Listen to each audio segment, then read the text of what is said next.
છે ફ્લાવર બેડની ઉપર જે રીતે રાજકોટની અને ગુજરાતની પ્રજાનું ખાસ બાબતની જવાબદારી એક વિરોધ પક્ષ તરીકે અમારી હોય છે. એ વિરોધ પક્ષ તરીકે જવાબદારી લોકોને અમે જાણ કરવાના છીએ. ગુજરાતના સરકાર કઈ રીતે લૂંટે છે એ જાણ કરવાના છીએ. અને ભાજપના શાસકો અંદર એની જે તૈયારી કરીને બેઠા છે નહીં બોલવા દેવા, એમાં હું તમને બધાને મીડિયાવાળાએ બે હાથ જોડે વિનંતી કરું, લોકશાહીનું ખૂન ન થાય એ જોવાની જવાબદારી તમારી પણ ક્યાંક ક્યાંક છે. એટલે બધાને વિનંતી પણ કરું છું કે એ લોકો જયારે ખોટી રીતે દબાવતા હોય ત્યારે પ્રકાશ લાવજો. એ બધા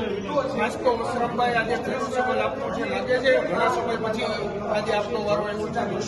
અઢી વર્ષ પછી જયારે વારો આવ્યો ત્યારે બોલવાની ને રાજકોટના પ્રશ્નોની ક્યાંક કુદરતને એવું હશે કે રાજકોટની પ્રજા માટે આ બોલે એવું એક વ્યક્તિ હોય તો સારું, અને એના માટે કદાચ મારો નંબર આવ્યો છે તો હું અપેક્ષા તમારી પાસે એ લોકો પાસે રાખું છું મને પૂરતું મહત્વ આપીને બોલવા જોઈએ.